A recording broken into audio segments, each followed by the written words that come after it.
She forced her stepdaughter to marry a homeless black man to teach her a lesson. But when she heard his last name, everything changed.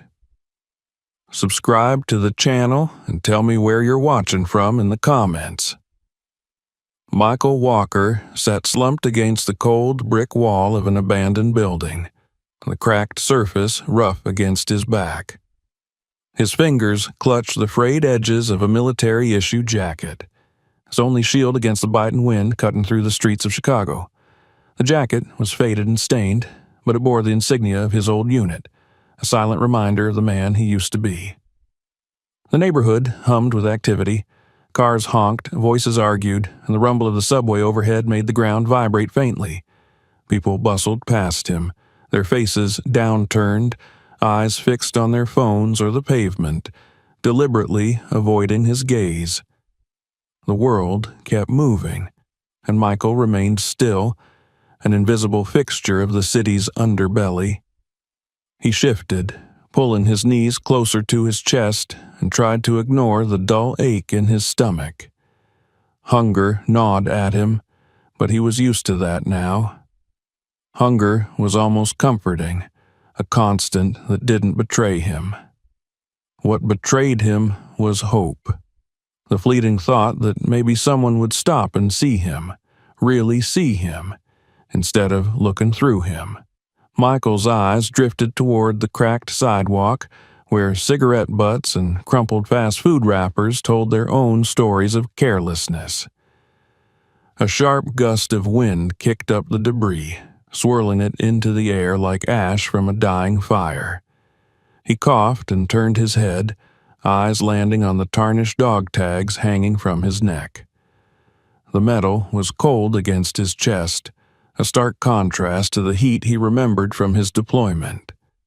The burning sand, the endless desert stretching out like a sea, and the sharp crack of gunfire echoing in his ears. It all came rushing back in waves. But the memories weren't as sharp as they used to be. They were dull now, dulled by time and exhaustion, like everything else in his life. The dog tags jingled as he rubbed them between his fingers, the sound oddly soothing. They were a tether to a past that felt more real than his present. He closed his eyes and let the noise of the street fade, imagining, just for a moment, that he was back in uniform, standing tall and proud. "Excuse me?" The voice broke through his thoughts, soft yet hesitant, like someone afraid of being noticed. Michael opened his eyes and blinked against the bright light reflecting off the windows across the street. A woman stood a few feet away, holding a paper bag and looking at him with cautious curiosity. She didn't belong here. That much was obvious. Her clothes were too clean, her hair too perfectly arranged. She looked like someone who shopped at stores Michael wasn't even allowed to walk past. But it wasn't her appearance that struck him. It was the look in her eyes. Pity. Michael's jaw tightened. He hated that look more than anything. He hated the way it made him feel. Small, broken, less than human. "Can I help you?" he asked, his voice rough from disuse. The woman stepped closer, her heels clicking against the concrete. She extended the paper bag toward him. "I thought you might be hungry." Michael stared at the bag without moving. It smelled like roasted chicken and fresh bread, and his stomach clenched painfully, but he didn't reach for it. "I'm fine," he said, even though it was a lie. The woman hesitated, her brow furrowed. "Please, She trailed off, her voice wavering. "I just want to help." Michael almost laughed. It was always the same. People wanted to help until they realized how messy and complicated helping could be. Then they left, just like everyone else. "I don't need your charity," he said, his tone sharper than he intended. The woman flinched, but she didn't leave. Instead, she knelt down, placing herself at his level. Her movements were slow, deliberate, as if she were trying not to scare him. "It's not charity," she said. "It's just food." Michael looked at her again. Really looked at her this time. She couldn't have been older than 25, with dark hair pulled into a loose bun and eyes that seemed too soft for a place like this. She was nervous, but there was something else in her expression: determination. He reached out and took the bag, his fingers brushing against hers. "Thanks," he muttered, looking away. The woman smiled, but it was faint, almost sad. "I'm Kate," she said. Michael didn't respond.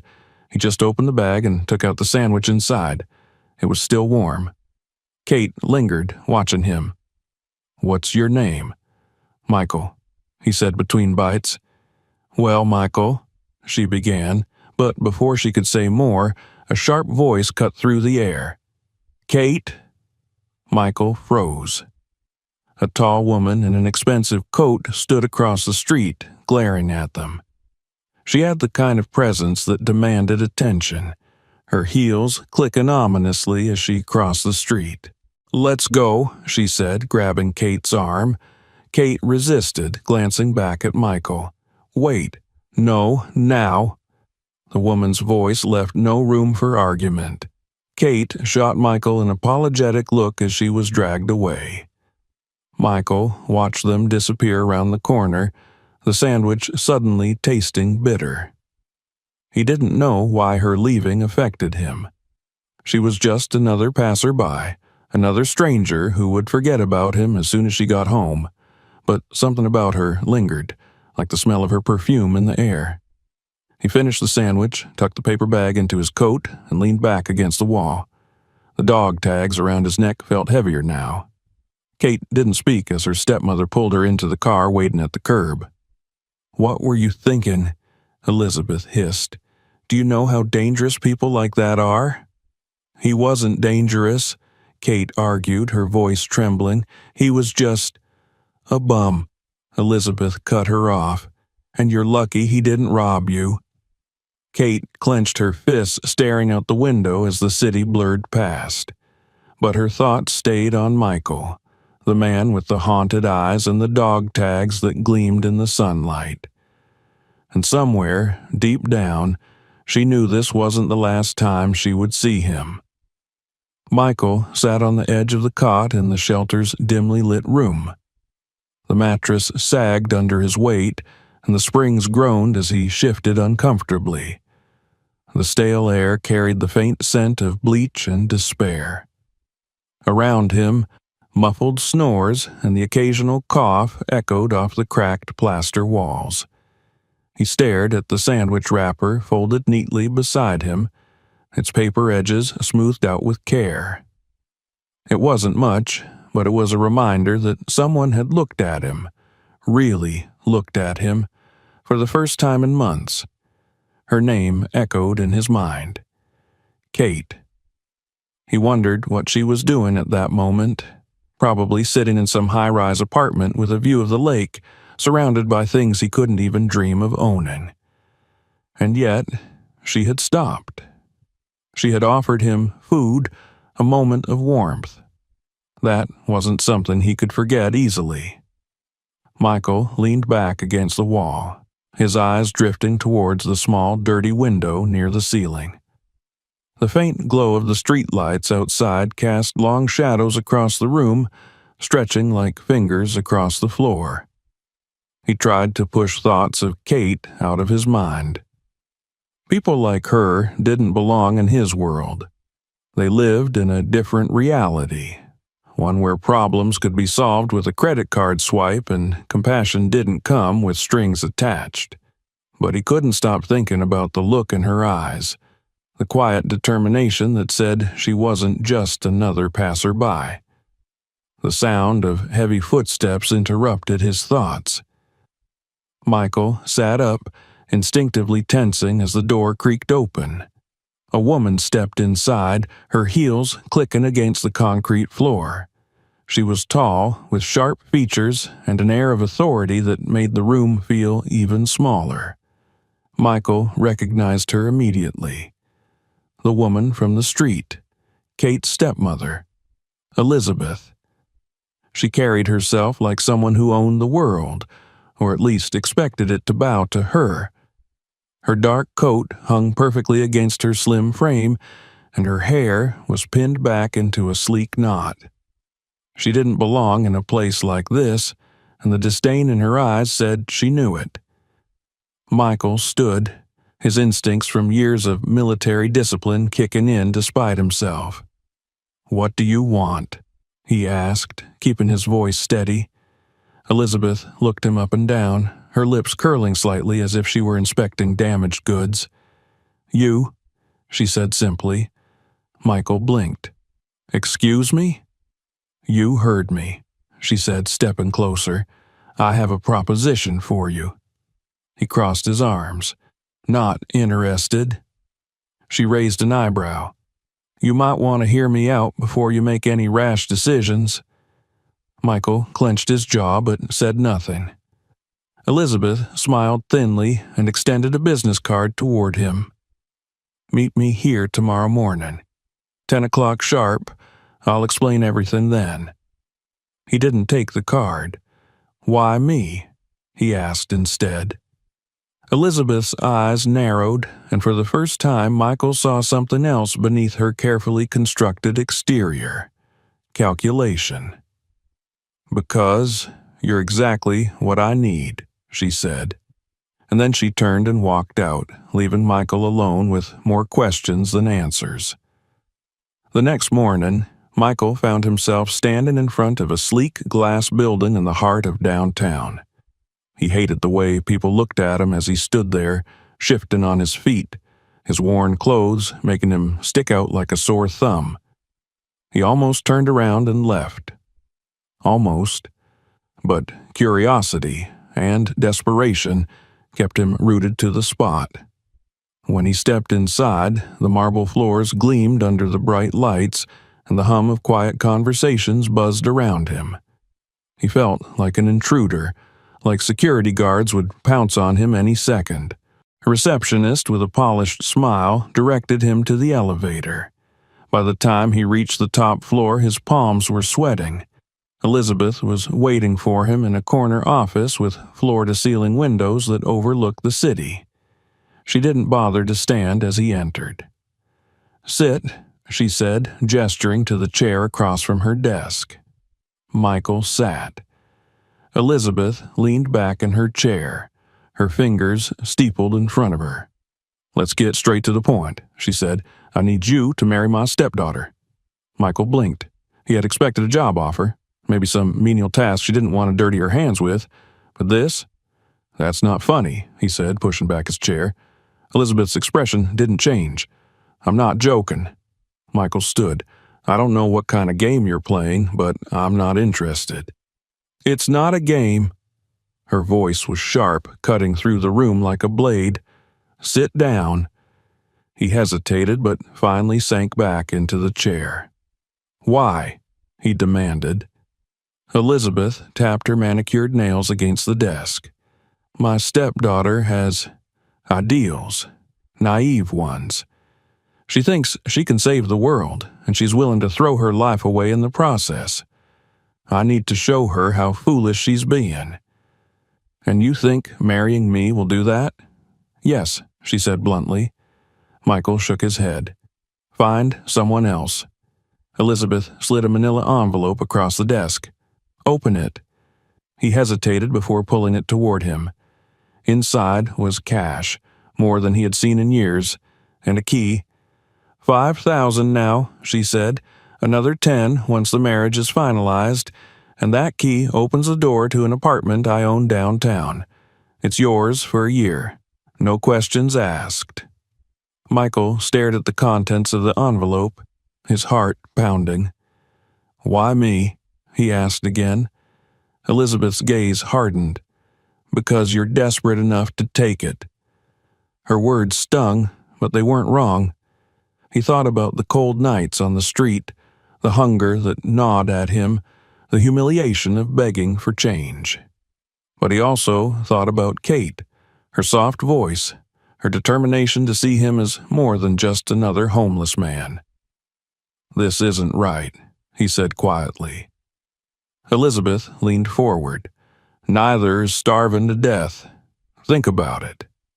Michael left the office with the envelope in his hands and the weight of an impossible decision pressing down on his shoulders.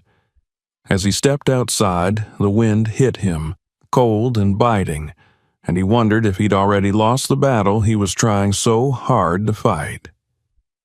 Michael stood in the doorway of the mansion, the weight of his decision settling heavily on his shoulders. The polished marble floors gleamed under the soft glow of chandelier light, reflecting the image of a man who didn't belong.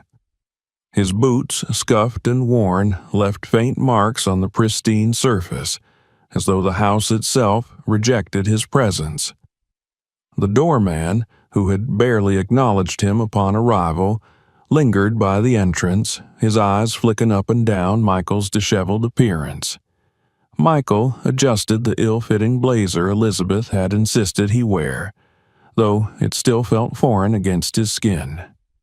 No matter how much he tried, he couldn't shake the feeling that every step deeper into this house brought him closer to suffocating. Elizabeth appeared at the top of the grand staircase, her heels clicking sharply as she descended. Her gaze swept over him like a predator assessing prey, and she paused only when she reached the bottom step. "I see the suit is still a work in progress," she said, her lips curling into a tight smile. Michael resisted the urge to tug at the collar of the blazer. "You didn't give me much time to adjust."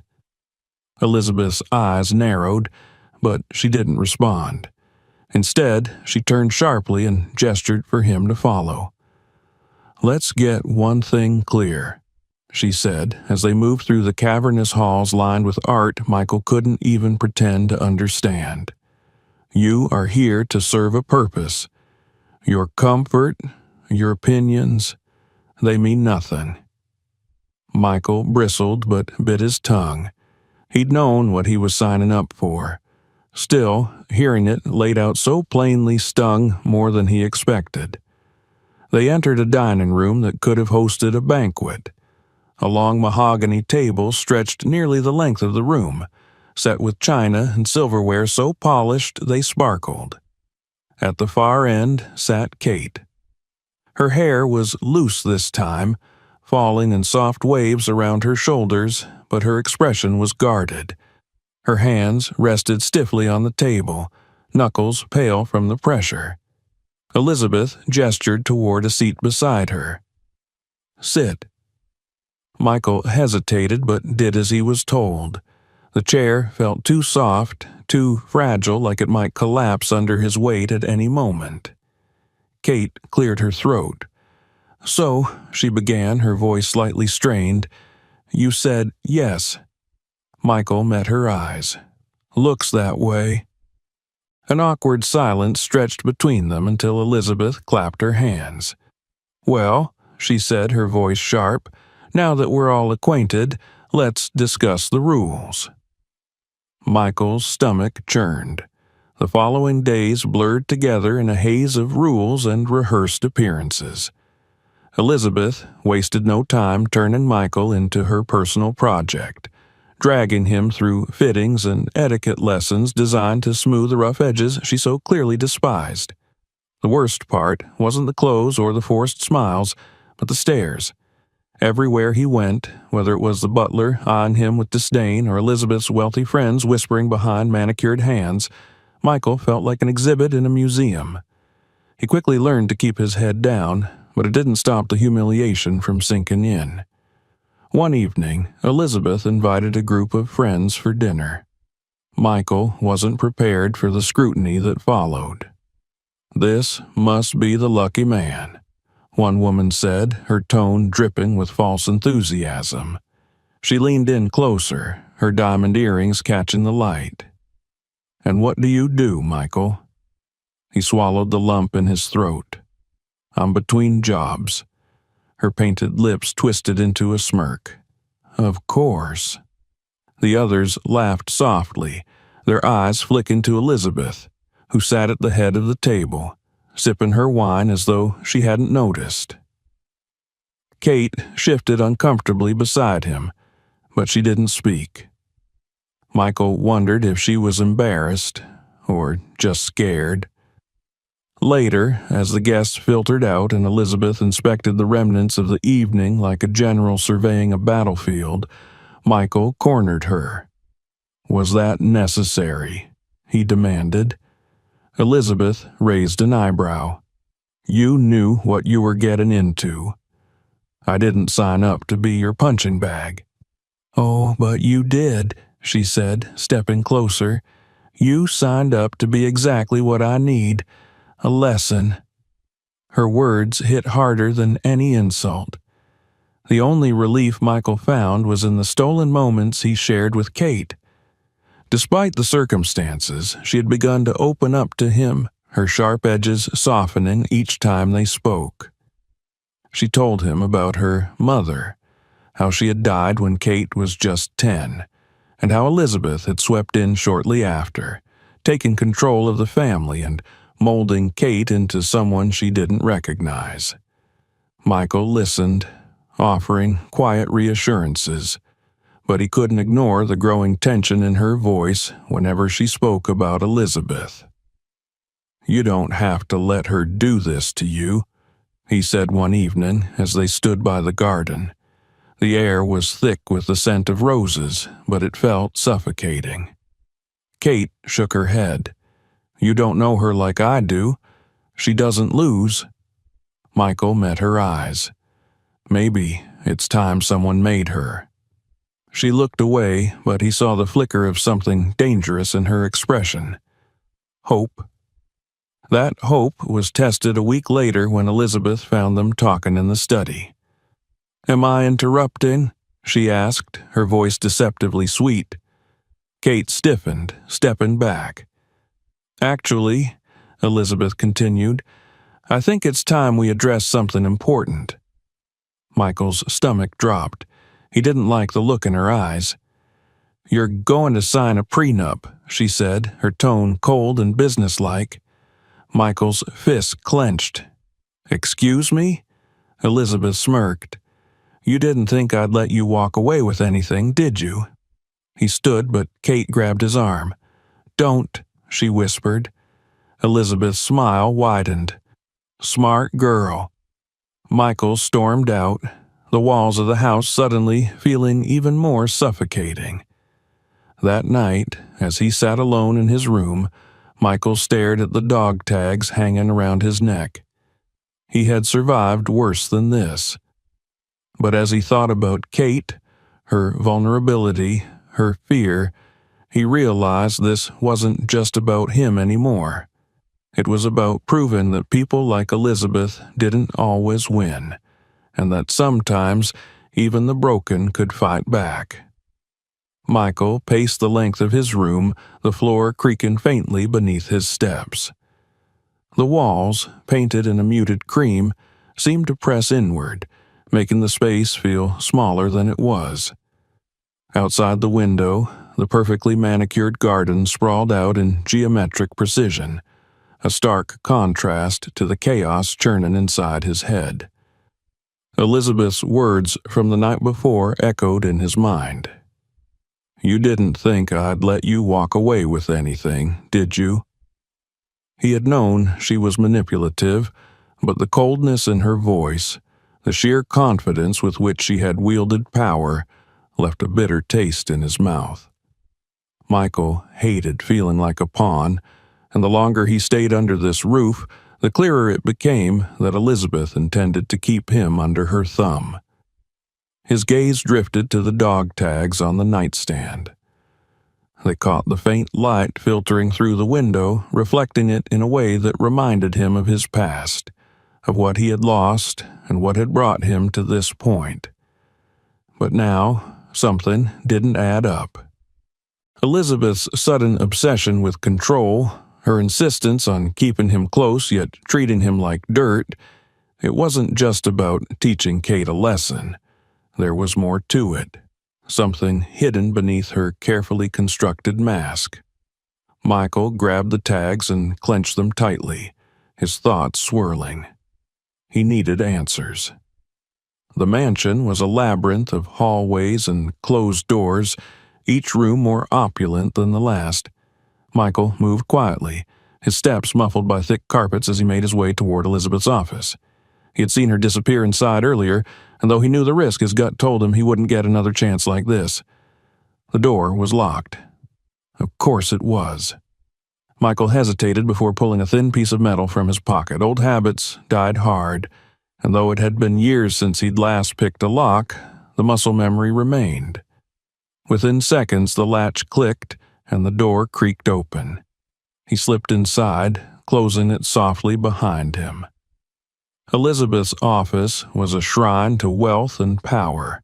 Shelves lined the walls, filled with leather-bound books and awards encased in glass. A massive desk dominated the center of the room, its surface meticulously organized. Michael ignored the polished decor and went straight for the drawers. Most were filled with mundane items, pens, stationery, receipts, but in the bottom drawer he found something that made his stomach twist. A folder with his name on it. He yanked it out and flipped it open.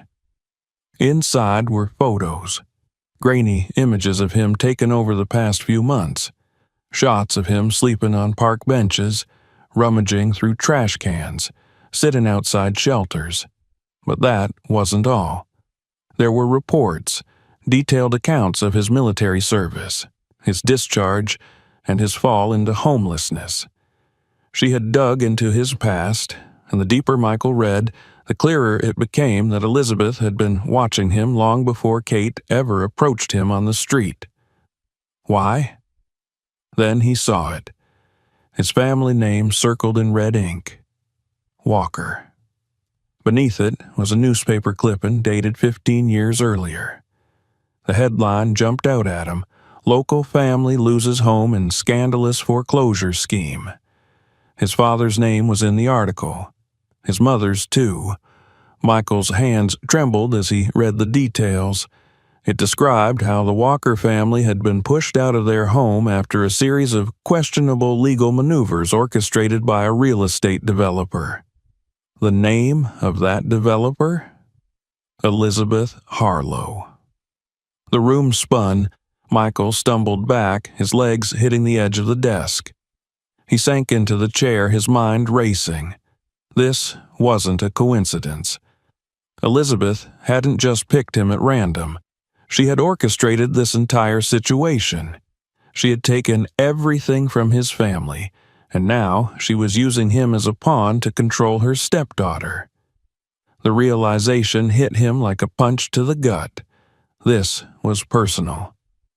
Michael didn't sleep that night. He sat by the window, staring out at the garden as the shadows shifted with the passing hours. He thought about his parents, how his father had fallen into depression after losing the house, how his mother had worked herself to exhaustion trying to keep them afloat. And he thought about Kate. She had no idea what kind of monster she was living with, what Elizabeth was capable of. But even as anger simmered inside him, a seed of doubt took root. What if he told Kate the truth and she didn't believe him? Elizabeth had spent years molding her stepdaughter, controlling her every move. It wasn't hard to imagine her twisting the narrative, painting Michael as a liar, a grifter trying to manipulate her for money. But he couldn't stay silent. Michael stood, shoving the folder under his jacket. He needed to confront Elizabeth, but first he had to get Kate on his side. The next morning, Michael found Kate in the library. She sat by the window, her face bathed in soft light as she read. When she saw him, she smiled, a small, hesitant smile that quickly faded when she noticed his expression. "What's wrong?" she asked, closing the book. Michael hesitated. "We need to talk." Kate frowned but nodded. He led her to one of the smaller sitting rooms away from prying eyes. Once the door was closed, he pulled out the folder and handed it to her. "What is this?" she asked, flipping it open. "Just read." She did. With each page, her expression shifted, from confusion to disbelief and finally to horror. When she looked up, her eyes were wet. "This can't be true." "It is," Michael said quietly. "Your stepmother destroyed my family, and now she's using me to control you." Kate shook her head. "No, there has to be some mistake. She wouldn't—" "Wouldn't what?" Michael snapped. "Manipulate people? Use them? She's been doing it to you your whole life." Kate flinched, but she didn't argue. Instead, she closed the folder and set it aside. "What do we do?" The question caught him off guard. "We?" Kate nodded. "If she's done this to you, how many others are there? How many people has she hurt?" Michael's heart raced. He hadn't expected her to take his side so quickly, but now that she had, a new determination filled him. "We find proof," he said, "enough to expose her." Kate wiped her eyes and stood. "Then let's get started." As the day faded into night, Michael couldn't help but wonder if they were in over their heads. Elizabeth was powerful, and she wouldn't go down without a fight. But for the first time in years, Michael felt something he thought he had lost forever. Hope. The room felt heavier than it had the day before. The air, once crisp and sterile, seemed dense, as though it carried the weight of the accusations Michael had laid out before Kate. She sat at the edge of the couch, the folder of damning evidence still in her lap, her fingers nervously tracing the edges of the papers. The golden light filtering through the curtains did little to ease the coldness that had settled between them. Michael stood by the window, arms crossed, his eyes fixed on the sprawling estate outside. The carefully trimmed hedges and symmetrical gardens felt like a mockery now, an illusion of order concealing the chaos and rot beneath. He had spent half the night pacing, waiting for Kate to come to terms with what he had shown her. But the longer the silence stretched, the more he doubted her resolve. "You haven't said anything." Michael finally broke the silence, his voice low but firm. "What are you thinking?" Kate lifted her gaze, but her expression was guarded. "I'm thinking that this can't be true." Michael stiffened. He had been bracing for this. "I didn't make it up, Kate. The evidence is all there." "But it doesn't make sense," she snapped, standing abruptly. "Why would she do this? Why would she destroy your family and then bring you here? What does she even gain from it?" Michael turned to face her fully. "Control." Kate's brow furrowed. "She's controlling you," Michael said, stepping closer. "She's been doing it your whole life, manipulating you, making you doubt yourself. And now she's doing the same to me. This isn't about helping you grow up or teaching you some twisted lesson. It's about power." Kate shook her head, tears brimming in her eyes. "You don't know her like I do." "No," Michael said bitterly. "I know her better than you think." The words hung in the air, sharp and unyielding. Kate looked down at the papers again, her shoulders trembling. "Maybe I need more time," she whispered. Michael stepped back, the rejection cutting deeper than he expected. "Time?" His voice cracked. "How much time do you need to see what's right in front of you?" Her silence answered for her. Michael exhaled sharply and turned toward the door. "Let me know when you're ready to stop living in denial." And then he was gone. Michael didn't know how long he wandered the grounds. The estate stretched far beyond what he had imagined, its high hedges and winding paths making it feel more like a maze than a home. He needed to clear his head, but every step only seemed to stir more doubts. Was he wrong to trust Kate? He had seen the flicker of doubt in her eyes. seen the way she wavered between belief and denial. Maybe it wasn't fair to expect her to jump to his side so quickly. She had spent years under Elizabeth's influence, years being conditioned to trust and obey her. Breaking free of that wouldn't happen overnight, but part of him couldn't shake the fear that she might never break free. The sound of footsteps on gravel snapped him out of his thoughts. Michael turned to see Elizabeth approaching, her heels clicking softly against the stones. She carried herself with the same predatory grace she always did, her sharp eyes scanning him as though she already knew exactly what had happened. "Enjoying the view?" she asked, her tone dripping with condescension. Michael tensed. "What do you want?" Elizabeth smiled, but it didn't reach her eyes. "I want to make sure we're clear about something."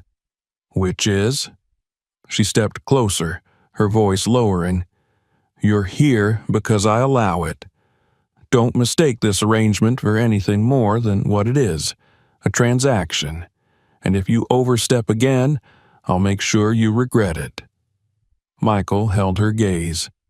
"You can threaten me all you want, but I'm not scared of you." Elizabeth's smile widened, but her eyes darkened. "No? Then maybe I should remind you of what's at stake. Your so-called evidence. It won't stand up in court. And even if it did, who do you think they'll believe? A homeless man with a criminal record or a respected businesswoman with powerful connections?" Michael's hands clenched into fists. "Face it," she said, her voice cutting through him. "You don't belong here. You never did.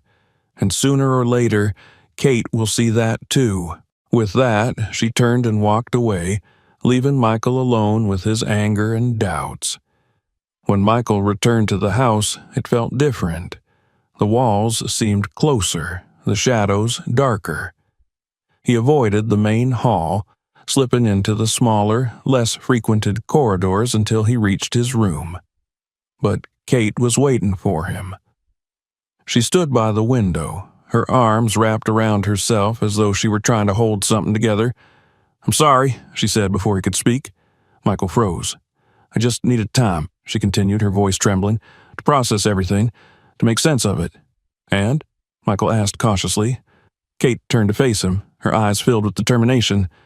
"And I believe you." Relief washed over him, but it was short-lived. "There's just one problem," Kate added. Michael's stomach dropped. "What is it?" "Elizabeth knows." Kate explained that after Michael stormed out, Elizabeth had cornered her, pressing her for details about their conversation. Though Kate had tried to deflect, she knew her stepmother too well. Elizabeth was already suspicious, and it wouldn't take much for her to connect the dots. "We need to be careful," Kate said. "If she finds out we're working together—" "She already suspects," Michael interrupted. "She confronted me earlier." Kate's face paled. "What did she say?" Michael hesitated before repeating Elizabeth's words, the weight of them settling over both of them like a storm cloud. Kate swallowed hard. "Then we don't have much time." Michael nodded. "We need to find more proof, something that can't be buried or denied." Kate took a deep breath. "I'll help you." Her voice was steady, but Michael could see the fear behind her eyes. He wanted to comfort her, to promise that everything would be okay, but he couldn't, because he didn't know if it would be. That night, Michael lay awake, staring at the ceiling. The house was silent, but he couldn't shake the feeling that Elizabeth was still watching, still waiting for them to slip up. He had come here looking for a way out of his own nightmare, but now he was tangled in something far bigger, and he wasn't sure if he or Kate would make it out unscathed. Michael sat at the small wooden desk in his room, the dim glow of the desk lamp casting long shadows across the walls. The worn folder lay open in front of him, its contents spread out like evidence in a courtroom. He had read through the documents so many times that the words felt burned into his memory. The foreclosure papers, the articles detailing the scandal, the photos of his family's eviction. But it wasn't enough. Elizabeth's voice echoed in his head. It won't stand up in court. She was right. As damning as the evidence felt, it wasn't enough to bring her down. Not on its own. He needed more. Something concrete, something undeniable. And time was running out. Kate had been distant since their last conversation, her nerves fraying under the pressure. Michael could see it in the way her hands trembled when she spoke, in the dark circles forming under her eyes. She was afraid, and Michael didn't blame her. Elizabeth wasn't just manipulative. She was dangerous. Michael knew that if they failed, Elizabeth wouldn't stop at humiliation. She would destroy him, and she wouldn't hesitate to drag Kate down with him. But failure wasn't an option. The sound of soft knocking startled Michael out of his thoughts. He closed the folder and turned as Kate slipped inside, closing the door quickly behind her. Her hair was disheveled, and she clutched a small flash drive in her hand. "I found something," she whispered. Michael stood, his heart racing. "What is it?" Kate crossed the room and handed him the drive. "Financial records," she said. "I overheard her on the phone earlier. She was talking about transferring funds offshore. I checked her computer while she was out, and—" She trailed off, biting her lip. Michael plugged the drive into the old laptop Elizabeth had left in the guest room. The screen flickered before displaying rows of spreadsheets, wire transfers, and shell company names. Michael's stomach twisted as he scrolled through the data. "She's been laundering money." Kate nodded. "For years. And it's all tied to the same development company that forced your family out." Michael leaned back, exhaling sharply. "This is it. This is what we need." Kate didn't look relieved. "She's going to know it was me," she said softly. "When this comes out, she'll know I helped you." Michael reached for her hand. "We'll protect you." Kate met his eyes, and for the first time since this all started, she smiled. A faint, uncertain smile, but a smile nonetheless. "Let's hope you're right." The next morning, Michael and Kate set their plan into motion. Michael left the mansion early, dressed in one of the tailored suits Elizabeth had forced on him. It still felt wrong against his skin, but today it served a purpose.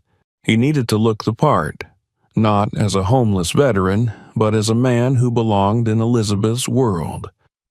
Kate stayed behind, playing her role as the dutiful stepdaughter. She would keep Elizabeth occupied while Michael met with one of the few people he still trusted, David Harris, an investigative journalist he had served with in the military. The two men met at a diner on the outskirts of the city. David looked older than Michael remembered, his hair thinner, his eyes sharper.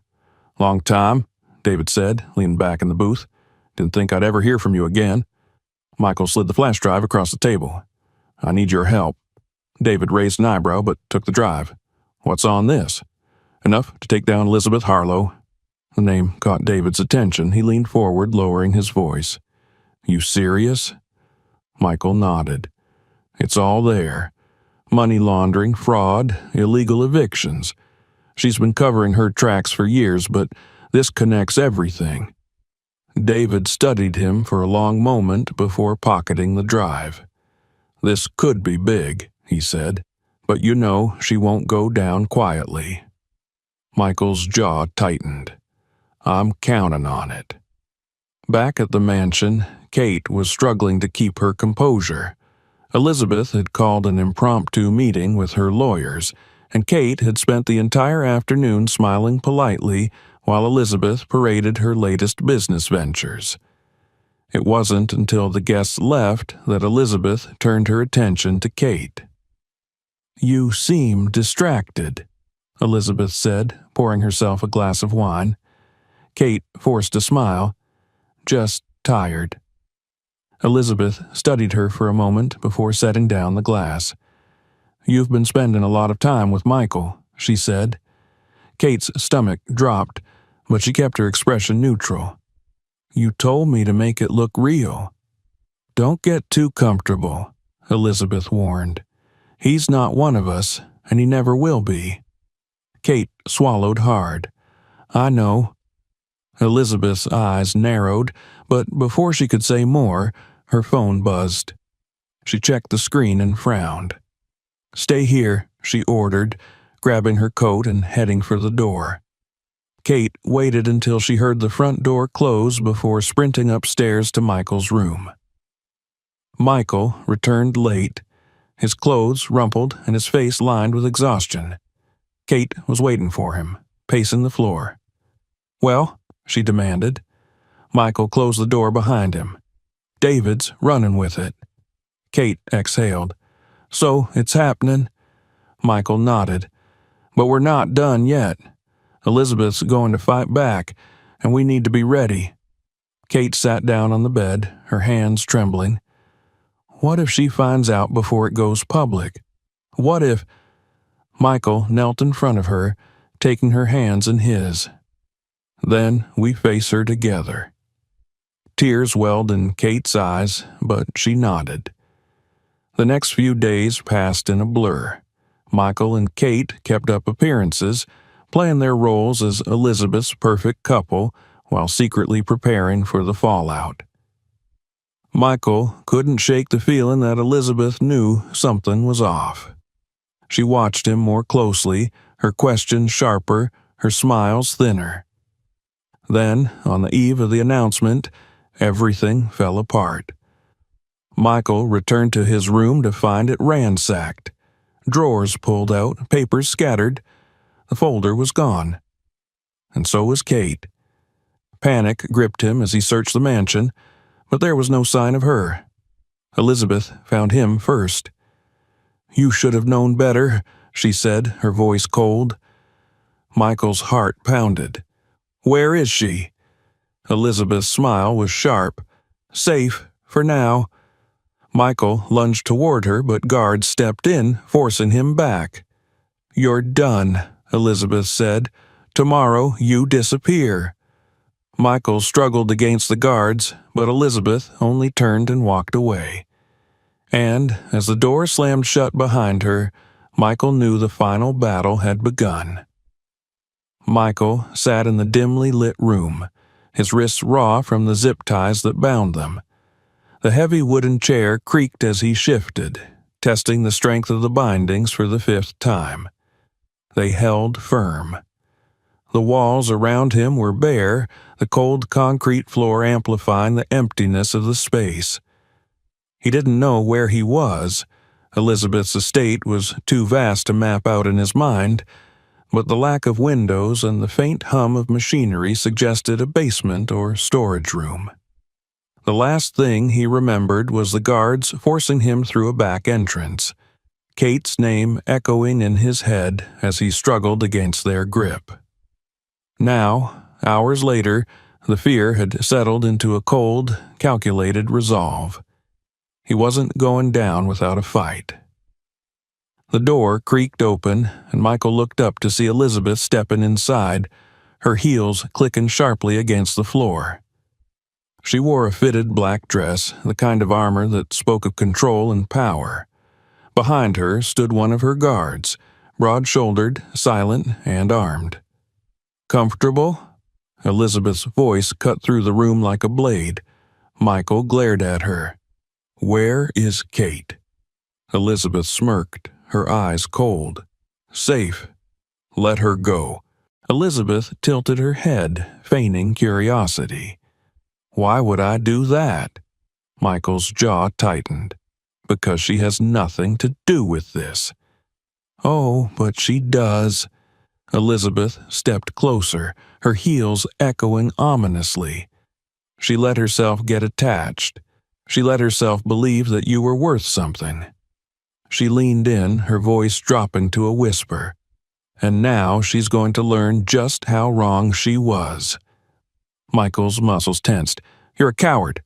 Elizabeth straightened, her expression hardening. "No, I'm a survivor." She circled him like a predator. "You think you're special, Michael? You're not. You're just another pawn. And like all pawns, you're expendable." Michael's eyes locked onto hers. "So what's your plan? Make me disappear? You think that'll fix this?" Elizabeth smirked. "I don't need to make you disappear. I just need to make you irrelevant." She reached into her pocket and pulled out a phone. With a few swipes, she brought up a video feed. Michael's stomach dropped. It was Kate. She was in another room, her wrists bound like his. Her head was down, her shoulders trembling. "You see," Elizabeth said, "no one will believe anything you say once this is over. By the time I'm done, Kate will be too broken to help you, and you'll be just another disgraced veteran no one cares about." Michael's chest burned with anger. "You think you can control everyone, but you're wrong." Elizabeth's smile faltered just for a moment. "We'll see." She turned and walked out, leaving Michael alone with the weight of her threat. Time blurred. Minutes stretched into hours, and Michael's thoughts raced as he tried to piece together a way out. The sound of footsteps snapped him back to the present. The door opened, but this time it wasn't Elizabeth. It was Kate. Her hair was disheveled, her wrists red from the bindings, but she was free and holding a set of keys. "Kate," Michael breathed. She rushed to him, fumbling with the ties until they snapped loose. "Are you okay?" she whispered. "I'm fine." He stood, rubbing his wrists. "How did you—" "No time," she cut him off. "We have to move." She handed him a small flash drive. "Everything's on here," she said. "The accounts, the transfers, all of it." Michael stared at her. "How?" "She underestimated me." Kate's voice was steady, but her eyes burned with determination. "I found her files. I made copies." Michael's heart pounded. "We need to get this out now." Kate nodded. "I know." The mansion was eerily quiet as they moved through the halls. Every shadow felt like a threat, every sound like a warning. Michael led the way, keeping Kate close behind him. They had just reached the main foyer when the light snapped on. Elizabeth stood at the top of the staircase, flanked by two guards. "Going somewhere?" Kate froze, but Michael stepped forward. "It's over, Elizabeth." Elizabeth's lips curled into a smirk. "You really think so?" Michael held up the flash drive. "We have proof. Everything you've done. Your schemes, your lies, it's all here." Elizabeth's eyes flickered, but her composure held.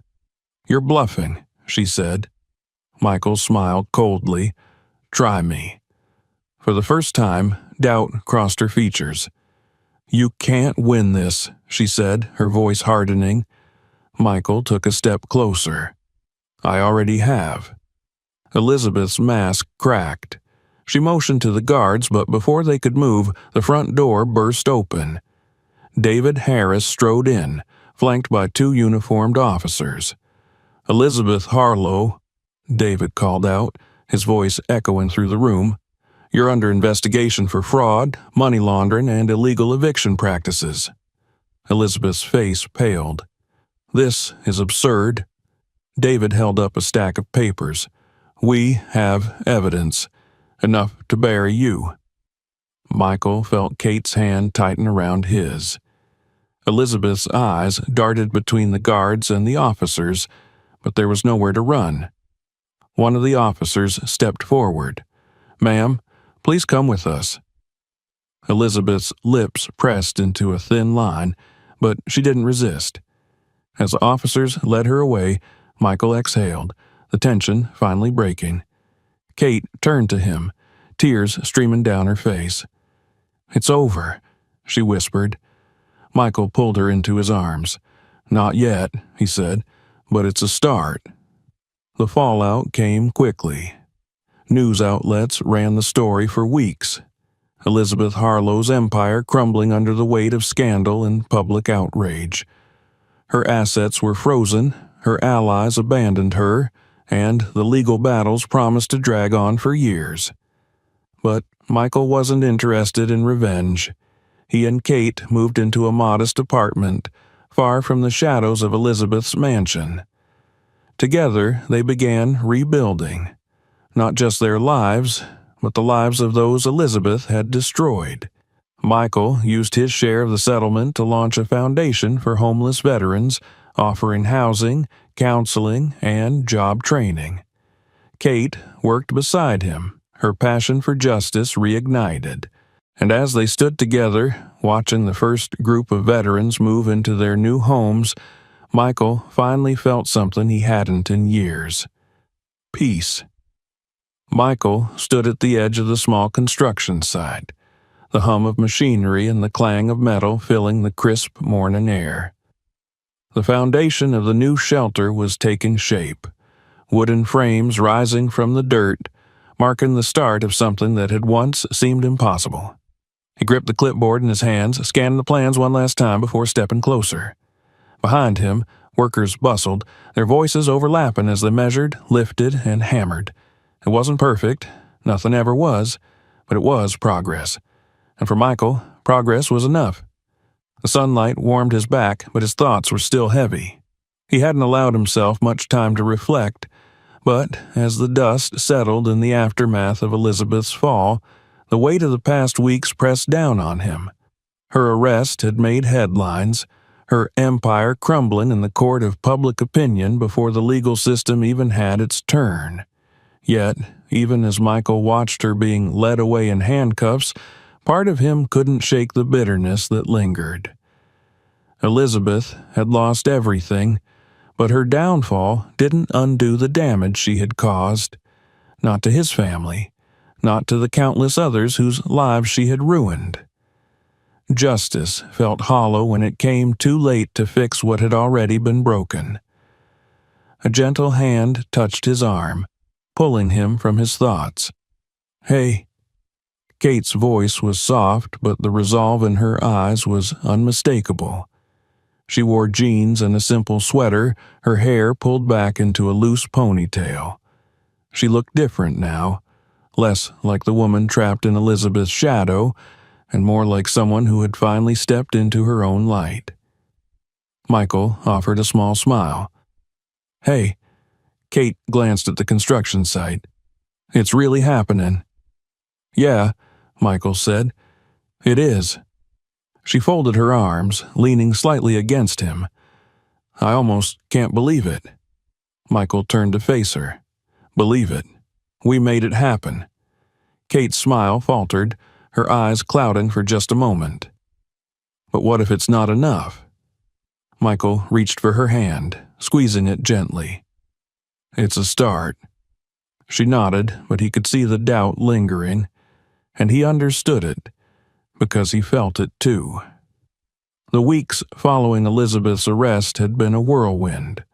Lawyers, journalists, and former employees had come out of the woodwork, each one adding another layer to the story of her corruption. The investigations uncovered a web of lies and financial crimes so vast it was hard to believe one woman had orchestrated it all. But she had. And now she was gone, stripped of her power, her wealth, and her carefully crafted image. For Michael, it had been a victory, but it was far from clean. He couldn't forget the way she had looked at him during her final moments in the mansion, the cold hatred burning in her eyes as the police led her away. Even now, he couldn't shake the feeling that Elizabeth wasn't finished with them. Michael returned to the site office, where blueprints and schedules covered the desk. He sank into the chair, rubbing his temples. The foundation was just the beginning. There was so much more to do: permits, inspections, fundraising. It felt endless, and some days the weight of it threatened to crush him. But then he'd think about the people they were helping, the veterans who wouldn't have to sleep on the streets, the families who wouldn't lose everything because of one bad break, and the weight felt worth carrying. Kate joined him a moment later, setting down 2 cups of coffee. "You're overthinking again," she said, sliding one toward him. Michael smirked. "Always?" She leaned against the desk, studying him. "You don't have to do this alone, you know." Michael met her eyes. "I'm not alone." Kate's expression softened, but before she could respond, her phone buzzed. She glanced at the screen and frowned. "It's the lawyer," she said. Michael tensed. "What now?" Kate answered the call, her face hardening as she listened. When she hung up, she looked at him with an expression that made his stomach twist. "She's taken a plea deal." Michael blinked. "What?" Kate nodded. "Her lawyers negotiated it, reduced sentence in exchange for cooperation." Michael's jaw clenched. "So she gets to walk away?" "No," Kate said firmly. "She's going to prison. Just not for as long as she deserves." Michael leaned back, running a hand through his hair. Unbelievable. Kate reached for his hand. "We knew this might happen." "It's not enough," Michael said. "Not for what she did."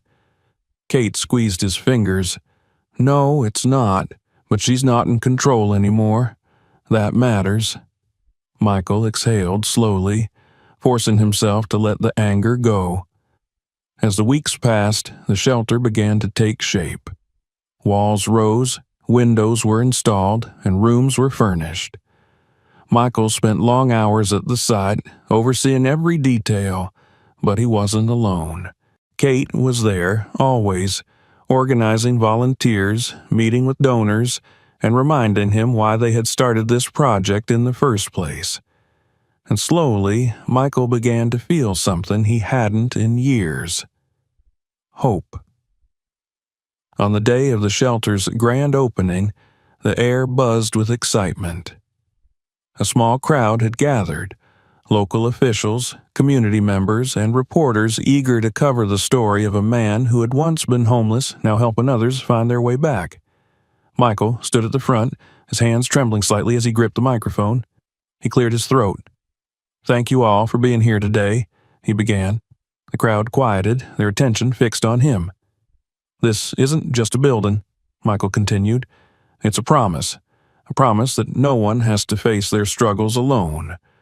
This shelter isn't just about providing a roof over someone's head. It's about rebuilding lives. It's about dignity and second chances." His eyes found Kate in the crowd, and she smiled, her pride shining through. Michael's voice steadied. "I know what it feels like to lose everything. I know what it means to be invisible.